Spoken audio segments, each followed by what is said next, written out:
تازه خبر د ولسمشر غني مهم کار د دې وطن او مظلوم ولس دپاره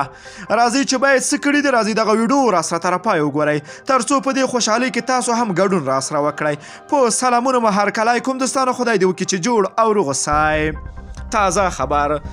طالبانو په ټول افغانستان کې خپلو جنګیالیو ته امر کړی چې پر افغان او بهرنیو ځواکونو له تهاجمي عملیاتو ډډه وکړي او یوازې دفاعي حالات غوره کړي. طالبانو دغه راز په کلیو او بانډو کې د مخابراتي شبکو د انتنونو مسؤلینو ته امر کړی ده چې یوې اونۍ لپاره د شپې لخوا هم مخابراتي شبکې چلانې پرېږدي. بلخوا ولسمشر غني وایي د امریکا او طالبانو ترمنځ شوي هوکړې له مخې د تاوتریخوالي کمیدو د اونۍ پیلېدو په مناسبت ولسمشر غني نن شپه د خپلې وینا په طرز کې امنیتي ځواکونو ته په خطاب کې وویل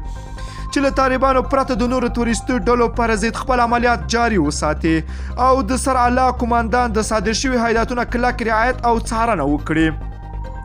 په قطر کې د طالبانو سیاسي دفتر سرچینې وایي چې د فبروري 29 د سولې هوکړې د لاسلیک کولو مراسمو ته د نړۍ کابو 40 هیوادونه لوړپوړي چارواکي او ډیپلوماتان دعوت شوي دي چې ډېری د بهرنیو چارو وزیران دي. دوستانو د سولې د راوستو مبارکي ټولو هیوادوالو ته وایم خدای دې وکړي چې افغانستان کې تل سوله او سوکالي راشي. دوستانو دا خبر چې څومره شیر کولی شئ شیر کړئ تر څو هغه دښمنان چې غواړي په افغانستان کې داسې ګډوډي رامنځته کړي له دې خبر نه خبر شي او ور باندې بل شي. دوستانو که غواړئ له تازه او دقیقو معلوماتو خبر شئ نو د المار پریس یوټیوب چینل حتما راسره سبسکرایب کړئ. نور مو په پاک رب سپارم الله مو مل شه ښه وخت درته غواړم.